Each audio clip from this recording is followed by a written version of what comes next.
Olá pessoal, tudo bem? Como tem sido esses dias aí de quarentena? Acho que vai fazer aí umas 10 semanas mais ou menos, né?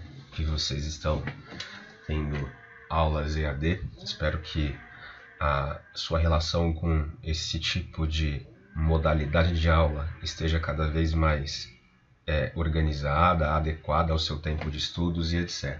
Tá? É bastante importante a gente manter a calma, a paciência, se alimentar muito bem, cuidar da saúde e, enfim, é importante você tentar manter a concentração aí para continuar no seu ritmo de estudos, beleza? Bom, nessa aula a gente vai falar um pouquinho aí sobre probabilidade. Probabilidade, né, é um assunto bastante importante, é um assunto que praticamente todos os anos aparece aí em algum vestibular. O Enem gosta muito, o FUVEST, o Unicamp, o Unesp, então é importante aí a gente aprender com bastante calma aí os conceitos de probabilidade, beleza? Só que, para a gente entender a probabilidade em si, antes de qualquer coisa, a gente precisa entender o que são fenômenos aleatórios. E quando a gente fala de fenômenos aleatórios, eu quero dizer todo aquele tipo de experimento, né, que você faz, que você consegue prever o resultado. O que eu quero dizer com isso? Por exemplo, no lançamento de uma moeda, o que pode acontecer? Quando você observa a face virada para cima, você sabe que poderá sair ou cara ou coroa. No lançamento de um dado, quando você faz o lançamento de um dado, você sabe que se esse dado for um dado honesto, né, um dado não viciado, ou seja, as faces são numeradas de 1 a 6 e todas as faces têm a mesma chance de cair, quando você observa o lançamento desse dado, você vai perceber que poderá cair os números de 1 a 6. Tudo bem? Então, um experimento aleatório é basicamente todo aquele experimento em que eu consigo prever o resultado. Isso é fundamental, é bastante importante que você consiga entender aí. Tudo bem? Então, vamos lá. Vamos a alguns exemplos agora que são super importantes. Então, vamos lá. Uma coisa bastante importante em relação aos experimentos aleatórios é a gente conseguir descrever o que cada coisa faz aí, o que cada coisa acontece, né? Então, por exemplo, no lançamento de uma moeda, o que a gente tem de possibilidades? Eu sei que no lançamento de uma moeda poderá cair as seguintes situações, né? Vamos escrever essas situações aqui. Poderá sair cara, que a gente vai chamar de Czinho, ou poderá sair coroa, que a gente vai chamar de Kzinho, tudo bem? Legal. Então eu sei que no lançamento de uma moeda poderá acontecer essas duas coisas, ou sai cara ou sai coroa. Bacana. No lançamento de um dado, você sabe que nesse lançamento de um dado honesto, obviamente, poderá sair os números numerados de 1 a 6. Então é 1, 2, 3, 4, 5 ou 6. Beleza?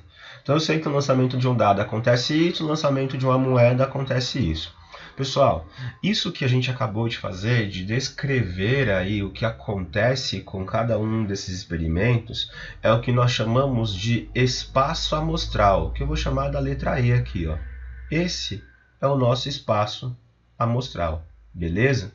Então, descrever um experimento aleatório nada mais é que fazer uma coisa chamada, então, espaço amostral, tudo bem? Isso é fundamental aí. O que é o espaço amostral? Espaço amostral são todas as possibilidades de um determinado evento. Tudo bem? É a descrição desse determinado evento.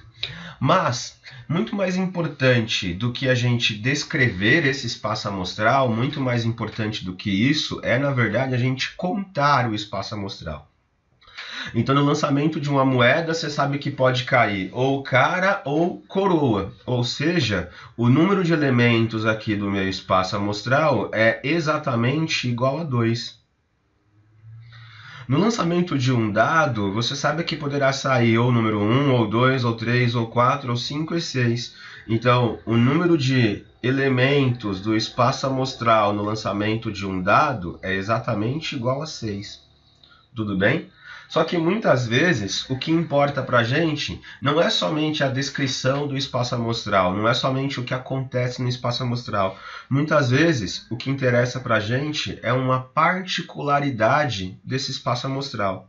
Por exemplo, no lançamento de uma moeda, eu quero que saia a moeda cara. Então, sair cara no lançamento de uma moeda. E aí eu vou descrever esse cara aí, né? Que é exatamente sair cara. Lembra que a gente disse que cara a gente vai chamar de Czinho, certo? No lançamento de uma moeda, então eu quero que saia cara. É isso que está acontecendo. No lançamento de um dado, eu quero que saia um número menor do que 5. Opa, então significa dizer que sairá ou 1, ou 2, ou 3, ou 4. Beleza? Gente, essa particularidade do nosso espaço amostral, esse subconjunto do espaço amostral, é o que nós chamamos de evento. Evento.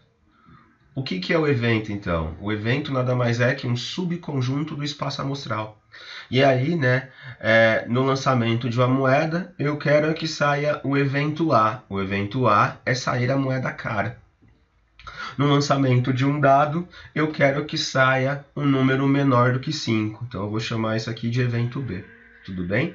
Mais importante do que a gente pensar na descrição do evento é a gente conseguir contar o evento. Então, o número de elementos do evento A aqui é exatamente igual a 1. O número de elementos do evento B aqui é exatamente igual a 4. Legal. Agora você deve estar se perguntando assim, tudo bem, mas o que de fato é probabilidade? Gente, probabilidade nada mais é que o seguinte, né? Se eu pensar aqui agora, olha, vamos colocar uma outra cor. Se eu pensar assim, no lançamento de uma moeda, qual que é a chance de sair cara? Você sabe que o total de possibilidade de sair cara são duas, ou cai cara ou cai coroa, ou sai coroa.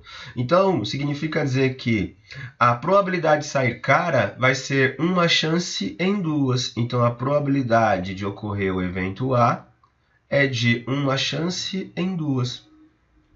A probabilidade de sair um número menor do que 5 no lançamento de um dado vai ser de quanto? Vai ser de 4 chances em 6. 4 chances em 6, que você sabe que vai dar 2/3, né? Simplificando aí, né? Rapidinho. Tudo bem? Então, o que é probabilidade, então? Vamos definir probabilidade da seguinte maneira. Ó, probabilidade, vou escrever aqui agora, ó, probabilidade nada mais é que uma divisão. Nada mais é que uma divisão. Uma divisão entre quem, Trindade? É uma divisão entre os casos favoráveis,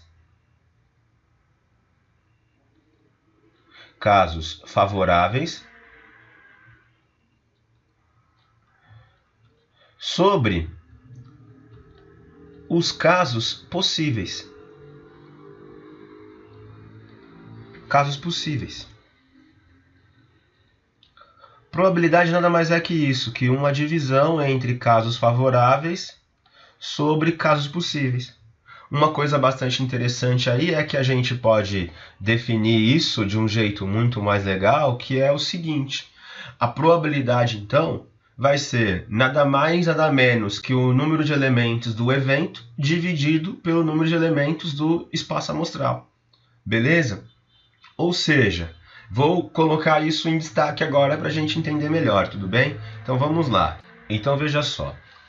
Probabilidade nada mais é então que o número de elementos do evento dividido pelo número de elementos do espaço amostral. Casos favoráveis dividido pelos casos possíveis. Uma coisa fundamental aí, né?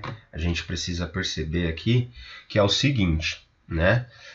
Se o número de elementos do evento é nada mais, nada menos que um subconjunto de um número de elementos do espaço amostral, se eu tenho a probabilidade P de um determinado evento ocorrer, então, já que esse número é menor ou igual ao número de elementos do espaço amostral, essa probabilidade ela sempre será menor ou igual a 1 ou maior ou igual a 0.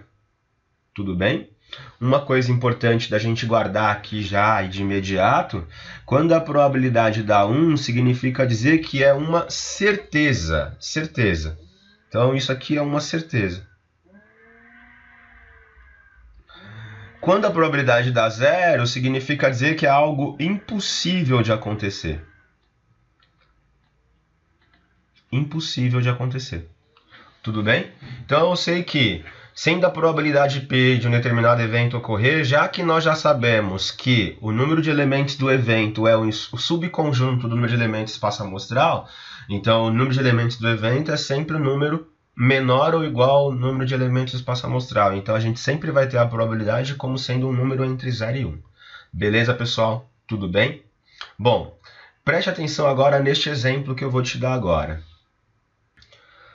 Bom, vamos a mais um exemplo, então, né, que é bem interessante, não somente dentro da ideia do lançamento de uma moeda, lançamento de um único dado.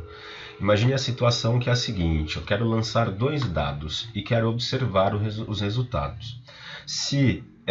Quando eu lanço 2 dados, veja que aqui eu tomei a liberdade de já escrever todas as possibilidades de lançamento de um dado. Então, se eu observar o primeiro número vai ser o dado 1 e o segundo número vai ser o dado 2 aí, tudo bem? Então, número 1 vai ser o dado 1 e esse número 1 aqui, o segundo número desse número vai ser o dado 2. Então, quando eu lanço 2 dados, essas são todas as possibilidades. Pode sair 1, 1, 2, 1, 3, 1, 4, 1, 5, 1, 6. Ou seja, 1 no primeiro dado e os 1, 2, 3, 4, 5, 6 no segundo dado. E eu fui descrevendo todas as possibilidades aqui. Note que quando eu lanço 2 dados, o nosso espaço amostral do lançamento de 2 dados, são todas essas possibilidades aqui. Certo? Todas as possibilidades. Legal. Então, eu sei que o número de elementos do meu espaço amostral, né, se o objetivo é sempre contar, o número de elementos do meu espaço amostral aqui é 36. Legal? Bom, agora é o seguinte, eu quero pensar na seguinte situação, eu quero pensar na situação em que no lançamento de 2 dados, eu quero o evento A soma desses 2 números ser igual a 7. Soma 7.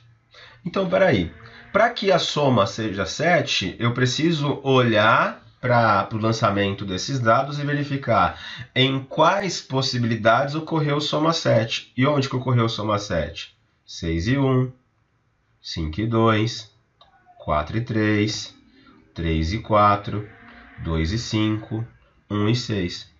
Ou seja, a soma dos 2 números observados na face de cima do dado só for igual a 7 em 6 casos.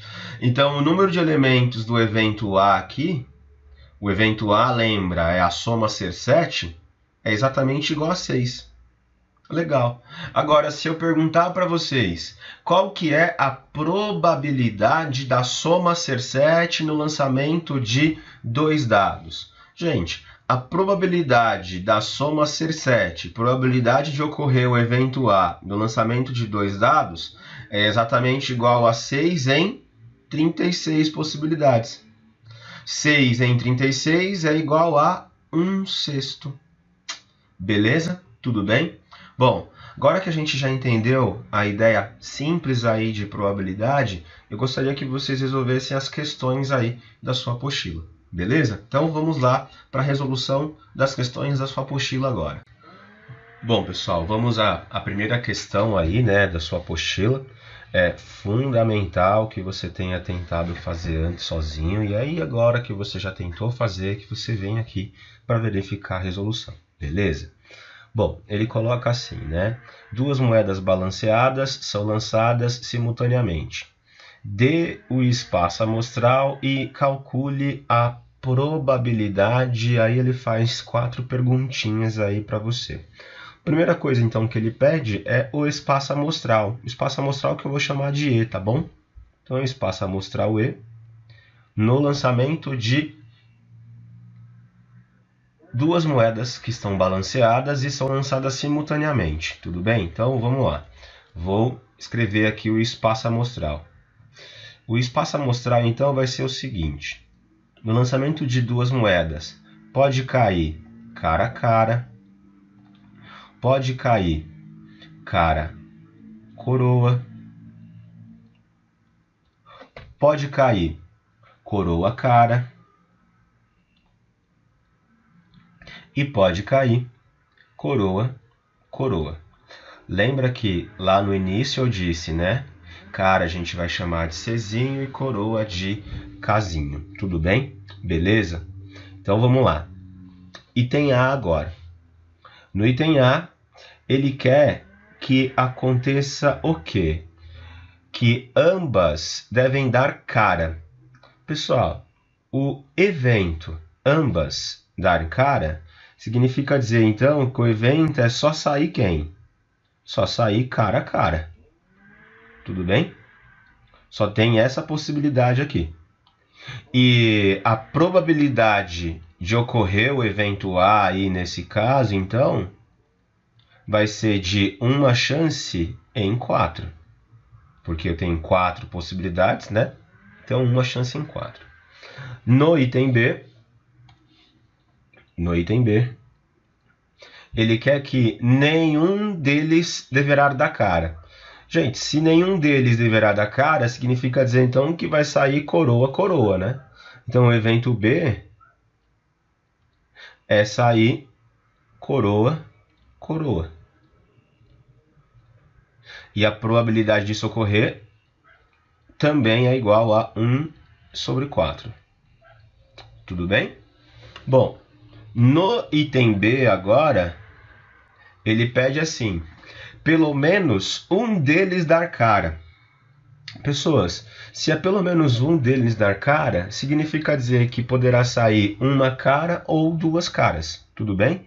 Então, o evento, aqui é item C, né? Vamos corrigir aqui. Item C. Então, vamos lá.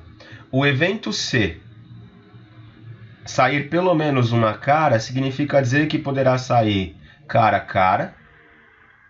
Tudo bem? Ou cara coroa. Tudo bem? Ou coroa cara. Beleza? Só tem essas possibilidades. Mas, ô Trindade, sair cara coroa é a mesma coisa que sair coroa cara? Não, né? Porque essas são em moedas diferentes. Ou em dois lançamentos diferentes. Tudo bem? Então aqui, a probabilidade de sair cara pelo menos uma vez vai ser de 3 chances em 4. Então a probabilidade de ocorrer o evento C é de 3 chances em 4. Beleza? Aí, no item D, apenas um deles dar cara. Pessoal, se é apenas um deles dar cara, significa dizer que vai acontecer o que nesse nosso evento D? No evento D, então, poderá sair ou cara coroa ou coroa cara. São as únicas possibilidades aí. E isso é de 2 chances em 4. Então a probabilidade de ocorrer o evento D, 2 chances em 4, que é meio. A propósito, né, todas essas frações você pode transformar em porcentagem, caso você queira, né? 1/4 é 25%, 3/4 é 75% e meio é 50%.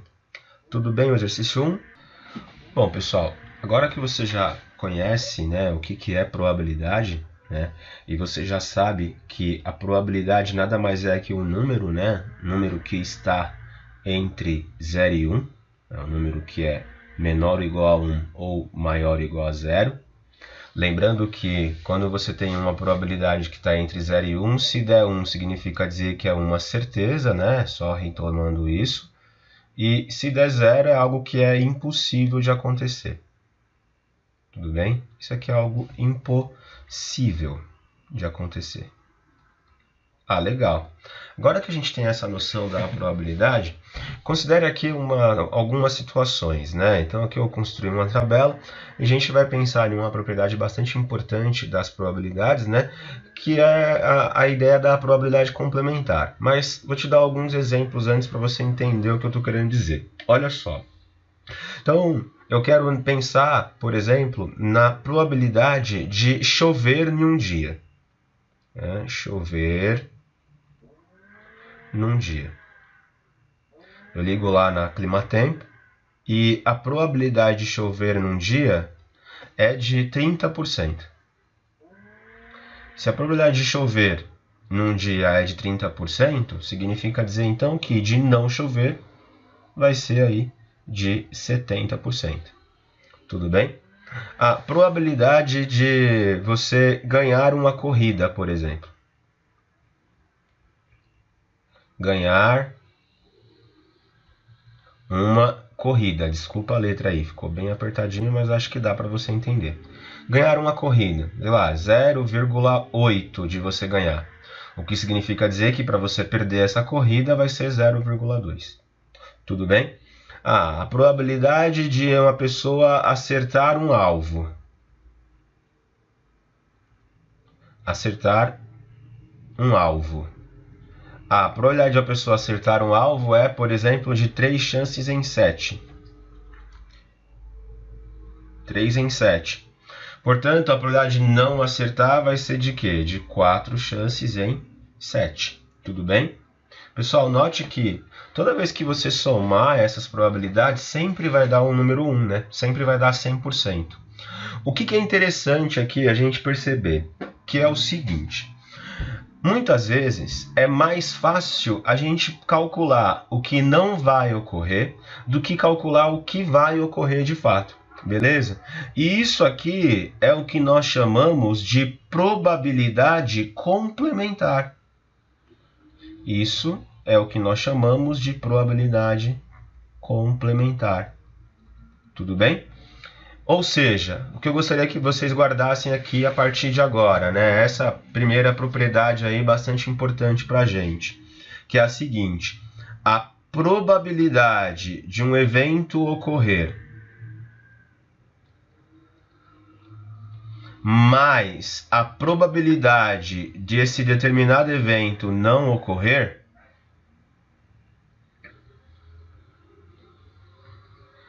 é sempre igual a 100%, sempre igual a 1.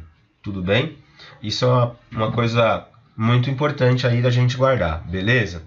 Além disso, tem mais uma outra característica bastante importante das probabilidades, que é... Então veja só, em geral,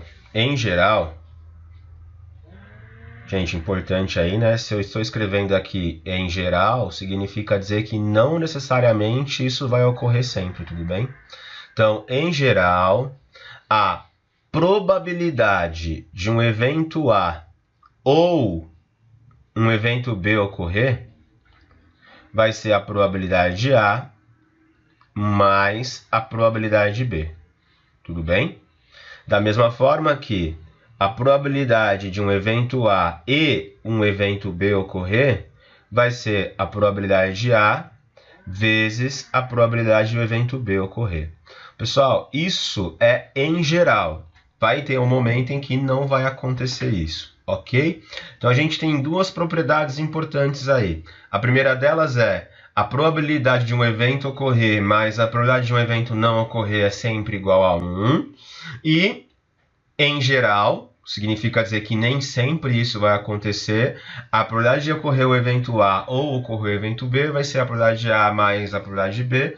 E a probabilidade de ocorrer o evento A e ocorrer o evento B vai ser a multiplicação das probabilidades aí. Um detalhe importante, né? Tudo isso aqui a gente viu da ideia do princípio fundamental da contagem. Aquilo se repete, beleza? Sabendo disso agora, vamos fazer a questão 2 aí da sua apostila. Ele coloca assim na questão 2. Um dado viciado, que será lançado uma única vez, possui 6 faces numeradas de 1 a 6.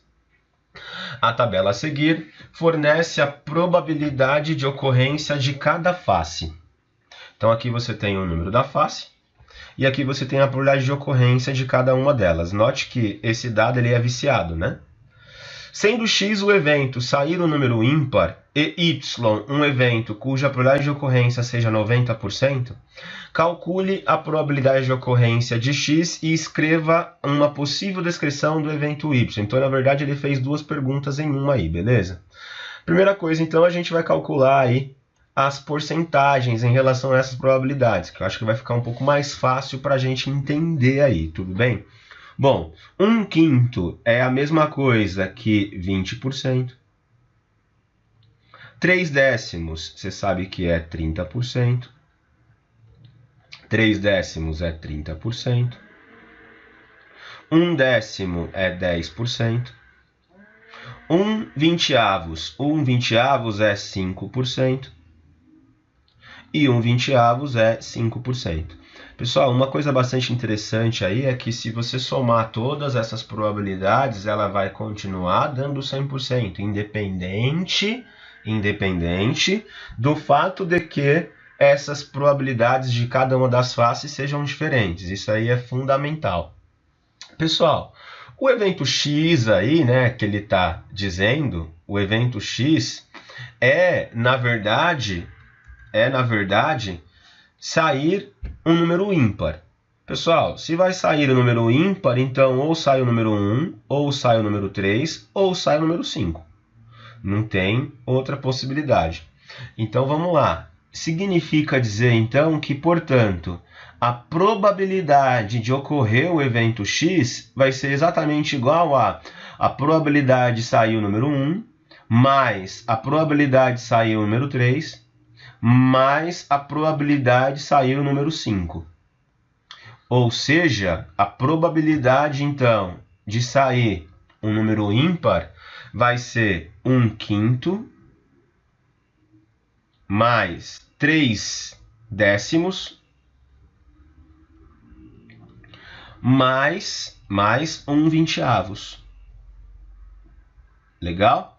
Bom, fazendo essa conta aí, você vai descobrir que a probabilidade de ocorrer o evento x vai ser 1/5 mais 3/10 mais 1/20, ó. 1/5, 20%, mais 3/10, 30%, mais 5%. Vai ser, então, de 55%, beleza? 55% a probabilidade de ocorrer o evento x. Pois bem, agora note, ele quer que o seguinte, o evento y é um evento cuja probabilidade de ocorrência seja de 90%. Então, eu tenho que olhar aqui e perceber quais são as possibilidades em que essa probabilidade de ocorrência de um evento y seja de 90%. Então, a gente tem que analisar isso aí nessa questão, beleza? Então, vamos lá. Você concorda que se eu somar 20% mais 30% mais 30% mais 10%, está dando os 90% pedido por ele? Sim. Então, um possível evento aí, y, será sair quem? Um possível evento será sair o número 1, ou 2, ou 3, ou 4. Em outras palavras, é sair um número menor do que 5, beleza? Então, o evento y, a gente pode escrever aqui, ó, que é sair um número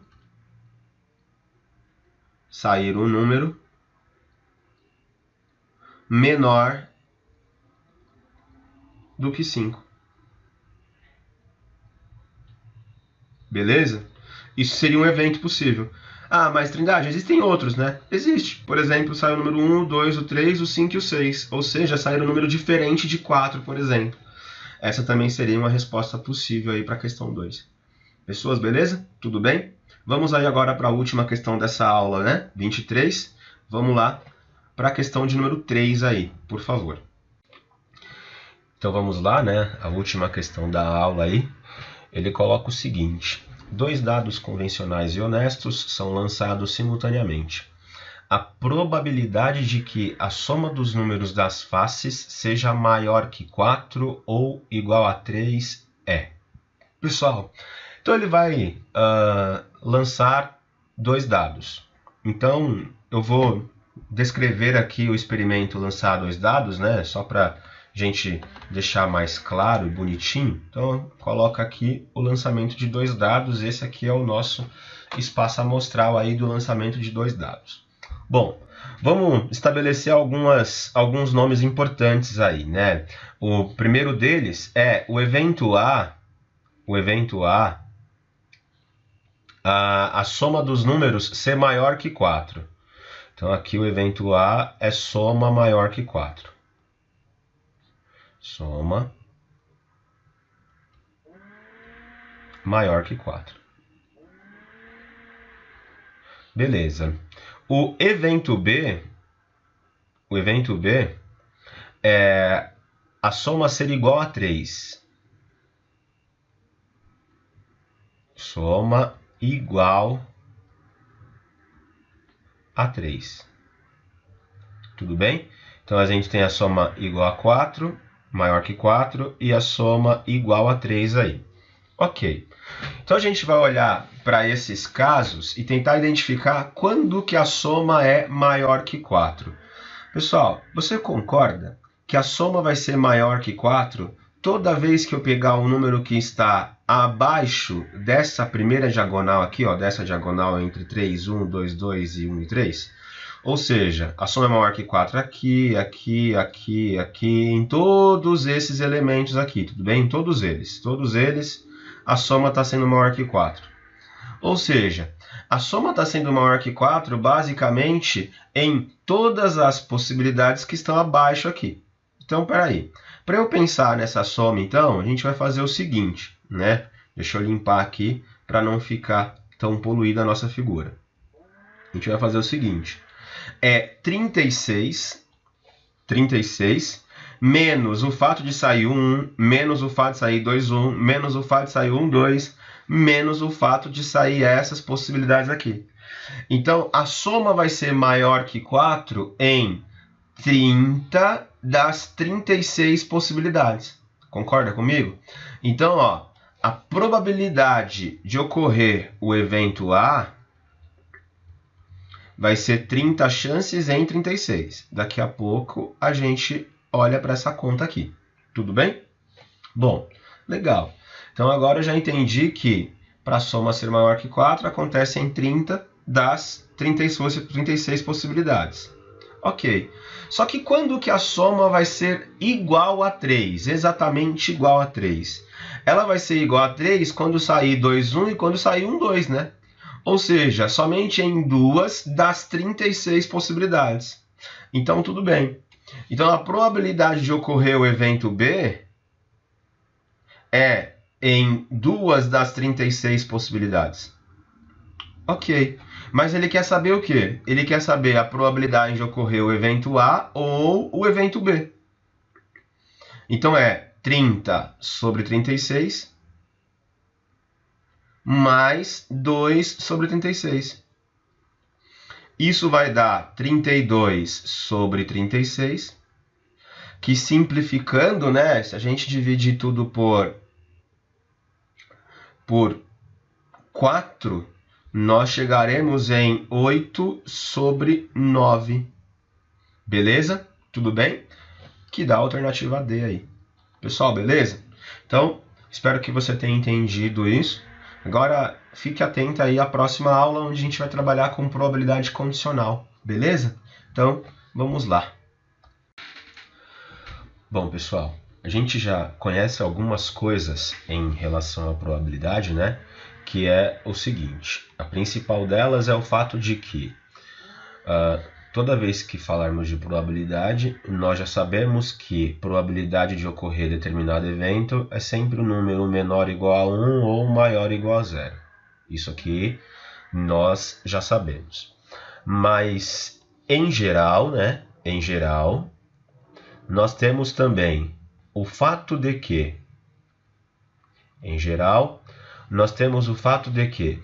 a probabilidade de um evento A ou um evento B ocorrer será sempre igual à probabilidade de A mais a probabilidade de B, né?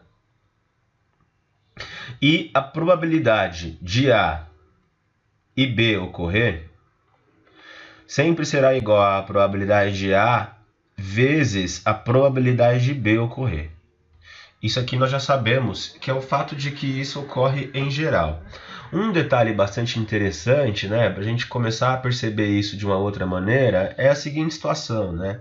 Imagina aqui que você tem um espaço amostral, né? Um espaço amostral, um determinado espaço amostral qualquer. Então aqui eu vou chamar esse espaço amostral aí de espaço amostral E, né? Esse aqui é o nosso espaço amostral E. Tudo bem?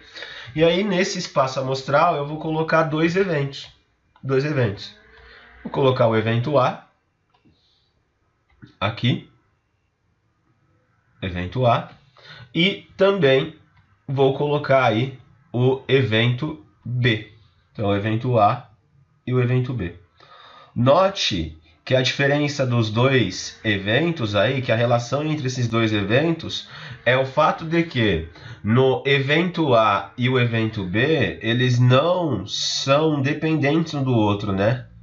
Note que eles são eventos completamente independentes. Não existe intersecção entre eles. Tudo bem? Por isso que nós dizemos, então, né, uma situação bastante clássica, que nesse caso, a intersecção entre o conjunto A e o conjunto B, a intersecção entre o conjunto A e o conjunto B é igual a vazio. Tudo bem?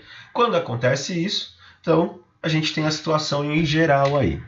Agora, né, observe a seguinte situação problema aqui, olha só. Numa escola, né, de 500 alunos, 240 praticam algum tipo de esporte. 120 frequentam um curso de idiomas. Sabe-se ainda que, das pessoas que praticam algum esporte, 60 delas também frequentam um curso de idiomas. Então, eu tenho um grupo de pessoas que praticam esporte e frequentam um curso de idiomas. Bom, escolhendo um aluno dessa escola ao acaso, qual é a probabilidade desse aluno fazer pelo menos uma das duas atividades? Isto é, praticar algum esporte ou frequentar um curso de idiomas. Gente, é fácil a gente perceber aí nesse problema a seguinte situação, então, né?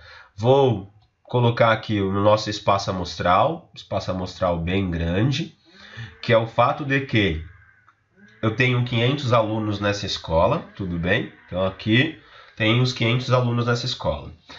Dentro desse espaço amostral que tem aí o grupo de 500 alunos, nós sabemos que tem um grupo de pessoas que praticam um esporte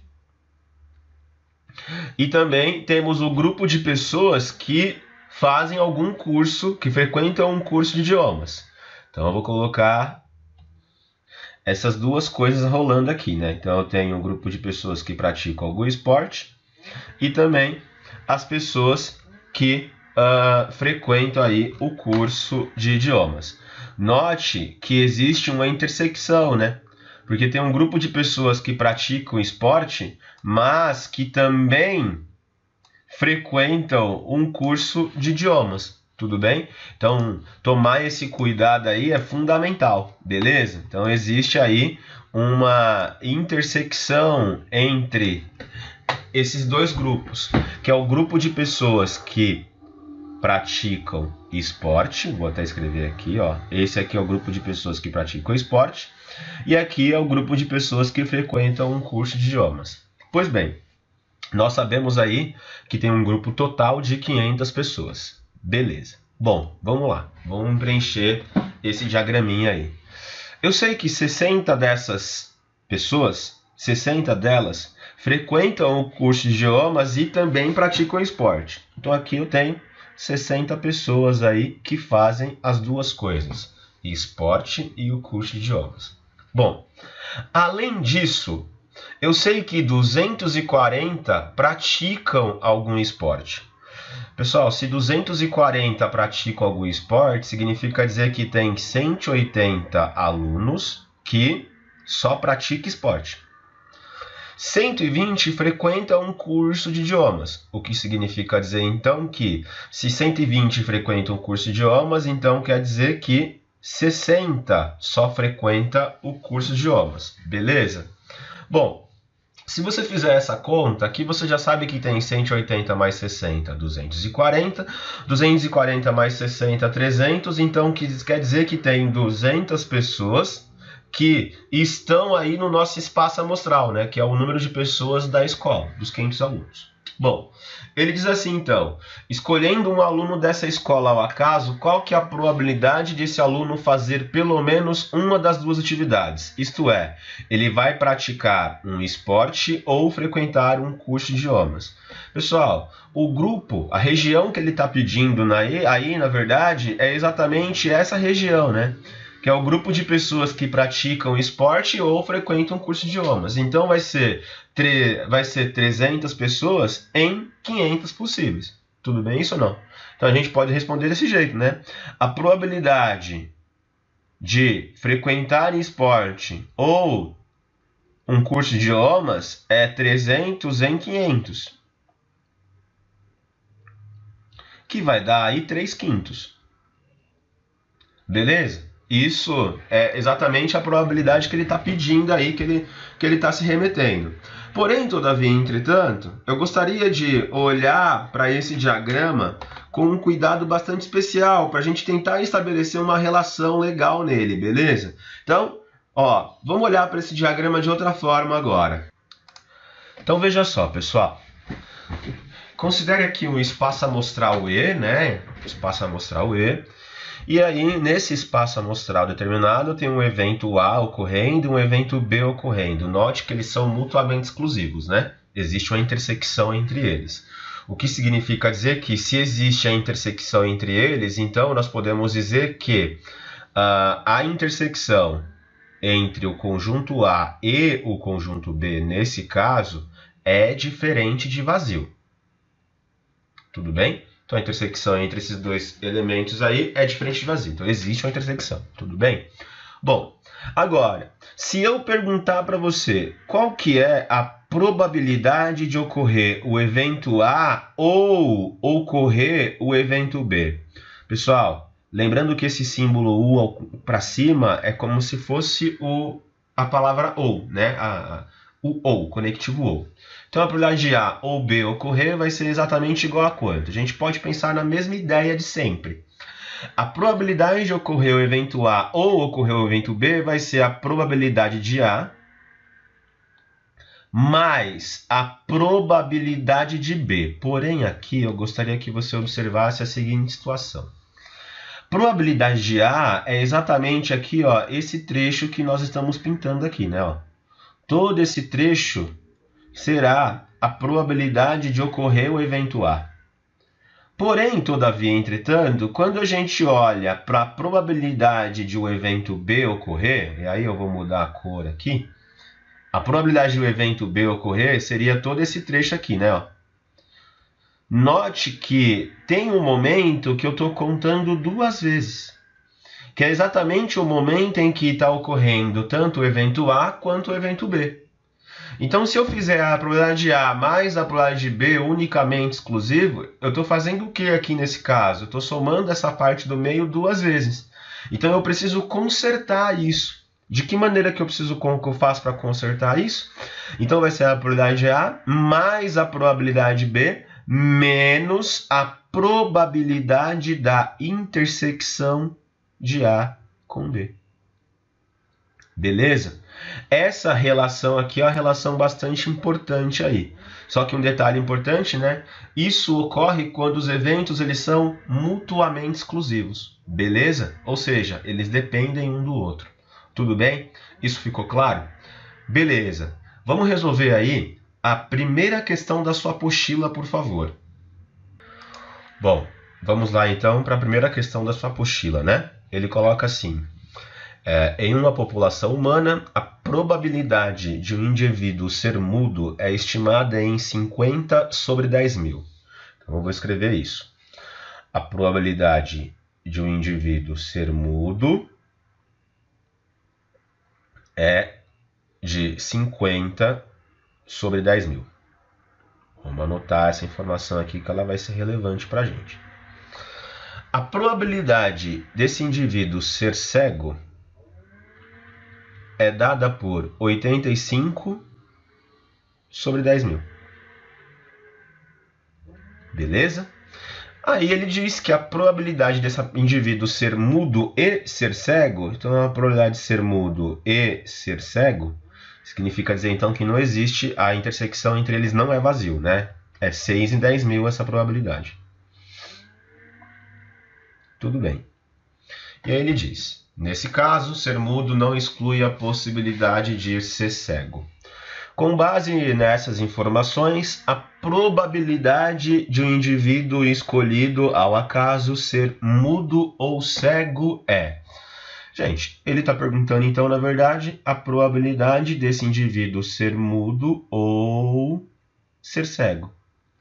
Significa dizer então que vai ser a probabilidade desse indivíduo ser mudo mais a probabilidade desse indivíduo ser cego, menos a probabilidade de ser mudo e cego. Fazendo continha, então, a probabilidade de ser mudo é 50 sobre 10.000, mais a probabilidade de ser cego é de 85 sobre 10.000, menos a probabilidade de ser mudo e cego, que é de 6 em 10.000. Belezinha? Tudo bem? Bom, fazendo essa conta, né, nós chegaremos em 129 sobre 10.000.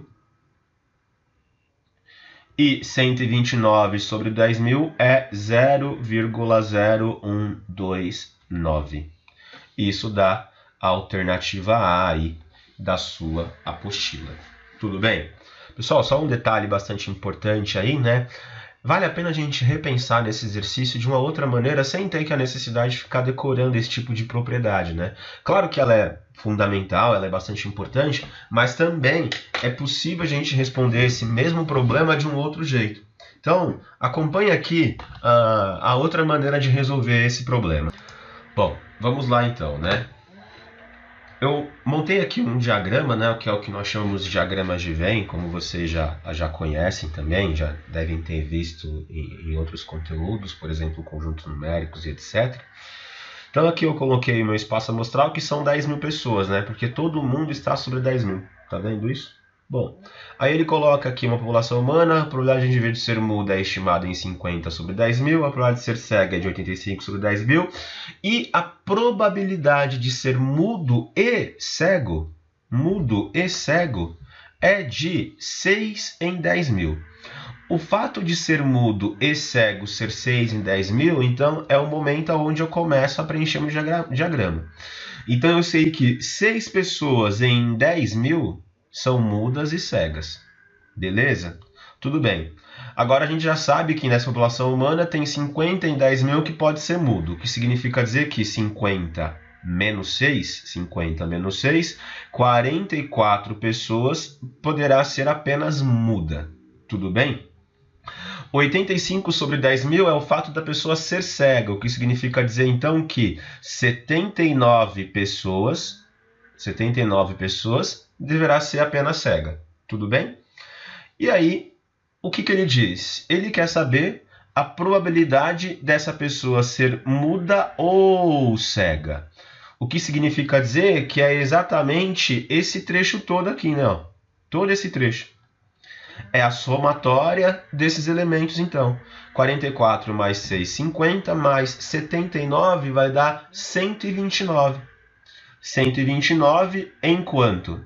129 em 10.000. Então, 129 dividido por 10.000, que você já sabe que vai dar 0,0129. Isso também é um outro caminho para resolver esse mesmo exercício aí. Belezinha? Tudo bem? Agora, deixa eu mostrar um pouquinho para vocês de um outro conceito bastante importante dentro da probabilidade, que é a ideia de probabilidade condicional, beleza? Então, olha só esse exemplo aí. Bom, pessoal, para a gente falar aí sobre o último tema em relação à probabilidade, que é a ideia de probabilidade condicional, eu trouxe aqui um exemplo, né? Primeira coisa importante, né, a ideia de probabilidade condicional, no fundo, ela está ligada ao fato de que você possa reduzir o espaço amostral sabendo já de uma informação anterior. E aí você vai entender num exemplo o que eu quero dizer com isso, né? Então ele coloca lá, uma pesquisa foi feita com alunos de uma escola sobre qual área de graduação eles pretendem cursar. Os resultados foram organizados na tabela aí. Bom, aí de exata você tem lá um grupo do sexo masculino, 20 do sexo feminino, dando um total de 55 pessoas, então essa tabela por enquanto aqui ela não é tão relevante. Vamos olhar para o problema agora. Aí no problema ele diz o seguinte: escolhendo-se um aluno dessa escola ao acaso e sabendo que ele é do sexo feminino, olha só que legal, gente. Note que ele vai escolher um aluno dessa escola ao acaso, e quando ele diz escolher um aluno dessa escola ao acaso, significa dizer que pode ser esses 200 alunos no total, porque eu tenho essa escola com 200 alunos no total. Mas ele diz assim, escolhendo-se um aluno dessa escola ao acaso e sabendo que ele é do sexo feminino, pessoal, se a gente já sabe que esse aluno é do sexo feminino, você concorda que agora a gente tem uma redução do espaço amostral? Então, antes eu estava olhando para os 200 alunos, agora eu só estou olhando para os 90 alunos do sexo feminino. Beleza? Aí ele pergunta, qual é a probabilidade de se escolher uma aluna que fará um curso de biológicas? Então veja, ele quer saber a probabilidade de você escolher uma aluna de biológicas, dado que essa pessoa é do sexo feminino. Então vamos detalhar um pouco mais essa tabela agora. Ó, o que ele está perguntando, na verdade, é a probabilidade de se escolher alguém de biológicas, dado que essa pessoa é do sexo feminino. Pessoal, se você olhar para essa tabela, e aí é importante a gente destacar isso, primeira coisa, para que essa pessoa seja do sexo feminino, eu tenho um total de 90 pessoas. Só que qual é o grupo de pessoas do sexo feminino que são da área de biológicas? 30 pessoas. Então aqui você vai ter 30 pessoas em 90. O que você está fazendo na verdade aqui? O que está fazendo é nada mais, nada menos que, primeira coisa, essa barrinha vertical representa dado que, beleza? Sabendo que, sendo que. Então qual que é a probabilidade de escolher alguém de biológicas, dado que é do sexo feminino? Então o que a gente vai fazer aqui? Vai ser o número de elementos de pessoas que são de biológicas e do sexo feminino,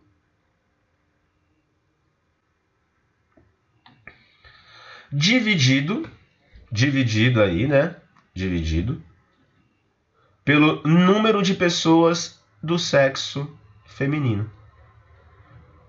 Ok? Então, como que vai ficar essa conta? Vai ser 30 pessoas em 90 possíveis. Isso aqui vai dar 1/3, né? 0,33 e etc. Mas aí, né, um outro exemplo, por exemplo, eu quero escolher qual que é a probabilidade de eu escolher alguém do sexo masculino, dado que essa pessoa é de exatas. Aí eu inverti um pouquinho o problema, né? Olha só que bacana.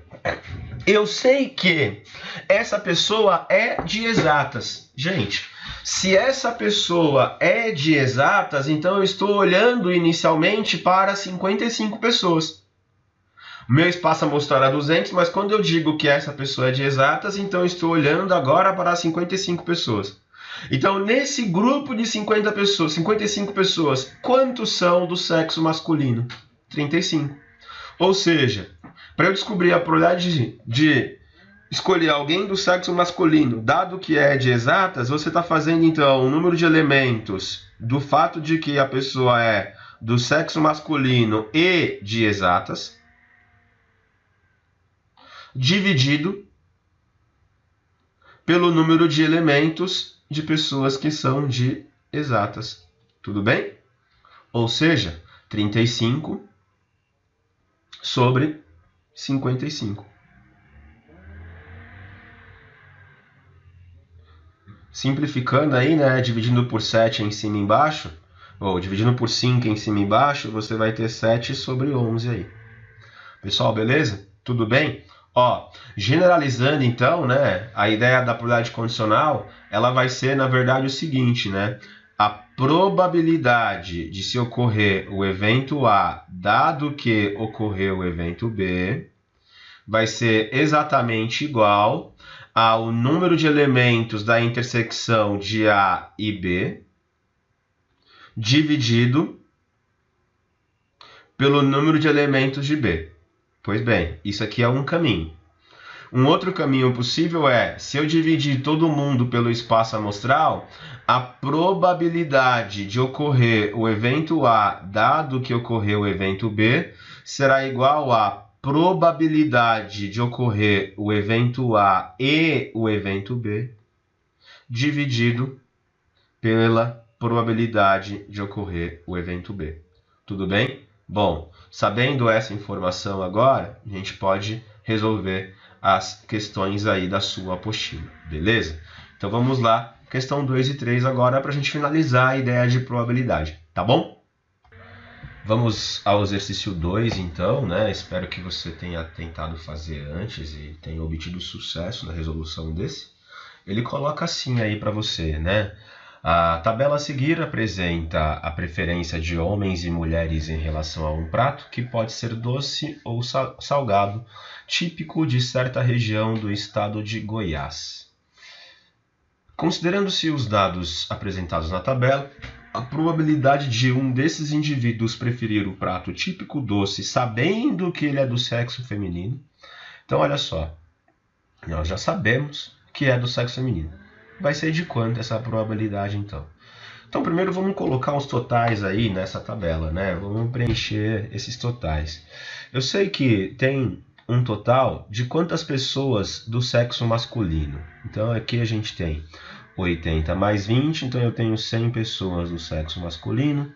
60 mais 40, eu tenho 100 pessoas do sexo feminino.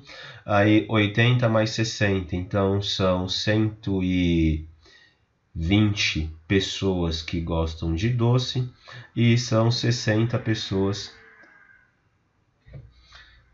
120 não, né? 140 pessoas que gostam de doce, mais 60 pessoas que gostam de salgado, então eu tenho aí um total de 200 pessoas aí, né? Legal. Gente, o que ele está perguntando, né? Ele está perguntando qual que é a probabilidade de você escolher alguém que gosta do prato típico doce, dado que essa pessoa é do sexo feminino. Então, nós já sabemos que essa pessoa é do sexo feminino. Então, eu já tenho um total de 100 pessoas. Quantas dessas 100 pessoas gostam de doce? 60 sobre 100, 60%. O que nós fizemos foi o número de elementos de pessoas que gostam de doce e são do sexo feminino, dividido pelo número de pessoas que são do sexo feminino. Ou seja, 60 sobre 100. Isso vai dar 0,6, que é a alternativa C aí, né? Só continuando uma coisa, qual que vai ser a probabilidade de eu escolher alguém do sexo masculino que gosta, que já sabe que é do sexo, que gosta do prato típico salgado? Então, alguém que gosta do prato típico salgado que seja do sexo masculino. Pessoas. Então, vamos lá. Primeira coisa. Quantas pessoas gostam do prato típico salgado? 60 pessoas. Quantas dessas são do sexo masculino? 20. 20 sobre 60. Então aqui eu estou fazendo o número de elementos de pessoas que são do sexo masculino e gostam do prato típico salgado, dividido pelo número de pessoas que gostam do prato típico salgado. Então vai dar 20 sobre 60. Isso vai dar 1 sobre 3, que é 0,333 pontinhos, pontinhos, pontinhos. Belezinha? Tudo bem a questão 2? Ok. Agora, se liga agora na questão 3, por favor. Bom, na questão 3 aí, ele coloca o seguinte, né? Em uma urna existem 10 bolinhas de cores diferentes, das quais 7 têm massa de 300 gramas cada e as outras 3 têm massa de 200 gramas cada. Serão retiradas 3 bolinhas sem reposição. A probabilidade de que a massa total dessas 3 bolinhas retiradas seja de 900 gramas é de... Pessoal, então, primeira coisa importante, né? Eu vou falar o seguinte aqui para vocês. Eu vou chamar de... Você tem um total de 7 bolinhas de 300 gramas. 7 de 300 gramas. E você tem um total de 3 de 200 gramas. 3 bolinhas de 200 gramas. Beleza?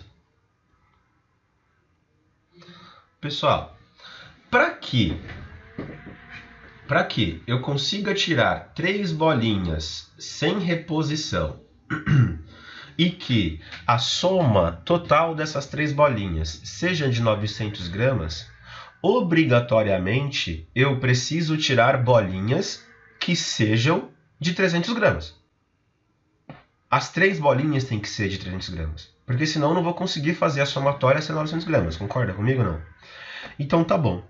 A probabilidade pedida, então, vai ser a seguinte. Eu tenho que tirar a primeira bolinha de 300 gramas. Vai ser 7 sobre 10. Primeira bolinha de 300 gramas.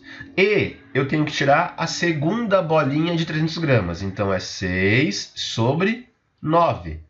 Porque eu vou tirar a segunda bolinha, dado que eu já tirei a primeira. Eu tenho uma redução do espaço amostral. Vezes, eu vou tirar a terceira bolinha de 300 gramas, que é 5 em 8. Beleza? Tudo bem? Bom, fazendo essa continha aqui, né? Simplificando o que tiver para simplificar. Simplificando quem, por exemplo, Trindade? Ó, se a gente simplificar o 5 com o 10, aqui vai dar 2. Beleza? Se a gente simplificar o 6 com o 2, aqui vai dar 3. O 3 com 9, aqui vai dar 3 também. Tudo bem? Então, aqui você vai ter 7 sobre 24. 7 sobre 24 é exatamente a probabilidade de você tirar 3 bolinhas e a soma ser 900 gramas, que dá a alternativa B aí. Só uma observação bastante importante. Pessoal, o ato de você tirar 3 bolinhas sem reposição significa que você está tirando uma, reduz o espaço amostral, tira outra, reduz o espaço amostral e tira outra e reduz o espaço amostral. Concorda? Pois bem, só uma observação importante. Tirar 3 bolinhas sem reposição, a probabilidade de se tirar 3 sem reposição é equivalente a tirar 3 simultaneamente. É a mesma coisa. Beleza? Então guarda essa informação, ela é fundamental para a gente, né? Então tirar 3 bolinhas ao mesmo tempo é equivalente a tirar 3 sem reposição. É o mesmo ato, tudo bem? Então é importante você guardar esse detalhe aí, porque você vai resolver muitos problemas que têm essa mesma ideia, né? Essa mesma característica aí. Beleza, pessoal? Tudo bem? Bom, é importante que você tente fazer suas tarefas agora, né? E a gente vai se reencontrar aí na aula de resolução de problemas. E aí a gente vai resolver várias questões que tem a ver com essas ideias aí de probabilidade, tá bom? É isso, pessoal. Grande abraço para vocês. Até mais.